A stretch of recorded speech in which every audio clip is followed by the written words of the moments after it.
Hello everyone and welcome to today's video. I am sorry about the two colored nails here.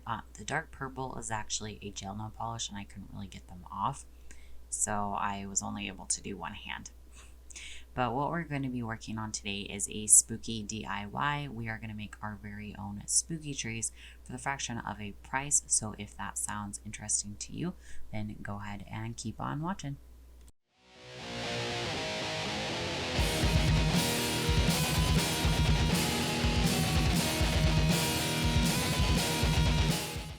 Let's go ahead and get started on this craft here, but before we begin, don't forget to hit the big thumbs up down below and subscribe if you are new to the channel. Welcome. I'm glad to have you here. My name is Anchora Rose, where we do Halloween all year round. So let's get started.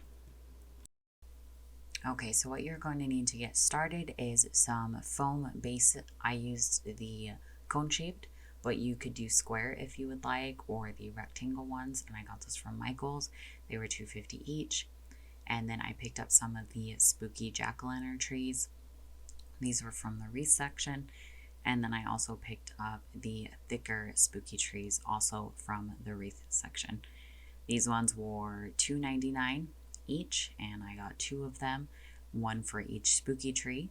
And the jack-o'-lanterns were $5.99 each, and I got two of those as well. And you will also, optional, you can get some moss. I got that from the dollar store. That is just decorative.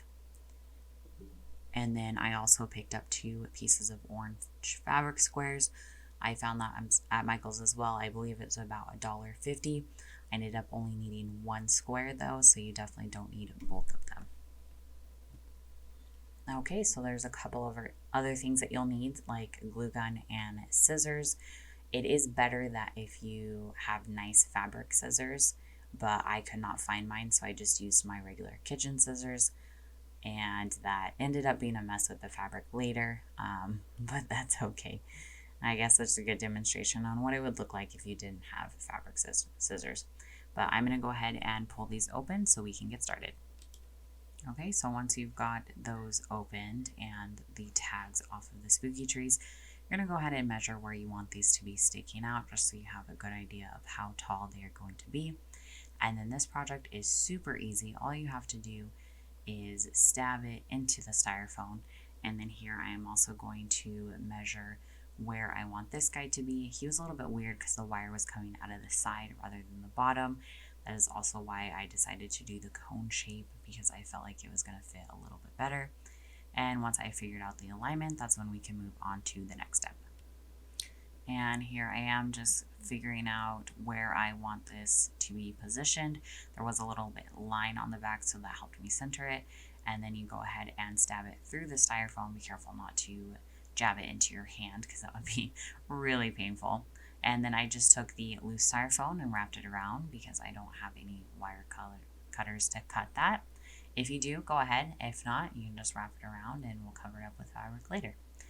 And then once that's been in there, then we get our jack-o'-lantern guy.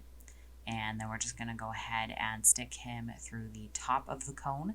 This part was a little bit harder because you have to go around the other wire, but once you get him in there, he's definitely going to be there to stay. Okay, and then once you got him in there, you just go ahead and move those little branches out. They all have wires in them, so you can move them anywhere you want. You can spread them all the way out, or you can leave them the way that they came. I tried a few different positions here because I kind of wanted the jack-o'-lanterns to come forward a little bit, so it's more three-dimensional and it wasn't so flat looking. But once you have the alignment careful, or the alignment where you want it to be, that's all you have to do right now for that first cone, and then just go ahead and repeat the steps on the second one and try to get them as close as possible if you're wanting them to be a set, or otherwise you can, put them in there however you feel is needed. And once you have that second one done, you just do the same thing here. You move the branches out where you want them to be. Again, I was just fidgeting with the pumpkins so that it would look more three-dimensional and not so flat and bunched up, although I feel like I moved these ones out a little too much, but that's okay. Now for our next step, we are going to go ahead and cover the styrofoam, and this is an easy peasy DIY, so it shouldn't take us much longer here. Now you are going to take that orange fabric and go ahead and unfold it, and then the cardboard insert, put that aside. We will be using that later. And this part, you just go ahead and measure how you want it to wrap around the styrofoam base. This is how I chose to cover it up. And I wanted it to be more of like a paper bag look or a fabric wrapped around look.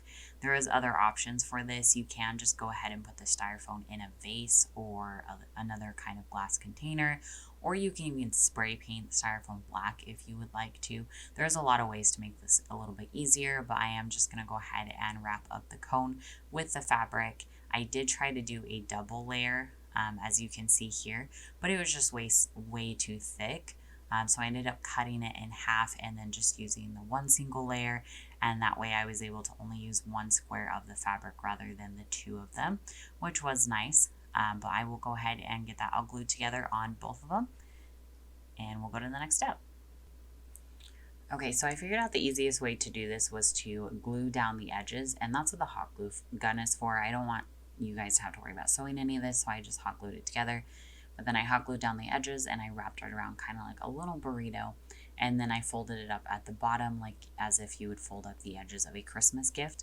And then here I am just cutting off of the excess fabric. Sorry, that is out of the frame. Again, I didn't have fabric scissors, so it was actually really difficult to cut this with my regular kitchen scissors. I would definitely recommend sharper ones if you're going to be doing that, and then it'll turn out a lot cleaner than mine here. But here we're just going to go ahead and use that cardboard piece that came out of the fabric earlier, and we're going to trace the bottom of this, and this is going to be our base. The cardboard actually helps the spooky tree stand up, and so you're just going to go ahead and trace it and then cut it out, and then we're going to hot glue it to the bottom. And yeah, it's pretty easy. Actually, that is it. That is our last step. So once that's been hot glued there, you just go ahead and repeat on the other side. And then I added some moss to the top of it. You can also paint the moss black, so you have black moss on the top of it, but it just helps cover the styrofoam and helps it look more put together. But yeah, that is it. It's a super easy DIY. And here I'm just showing you both of them completed. I did the same thing on both of them, and they look pretty similar. I really like them, especially the orange fabric with the pumpkins.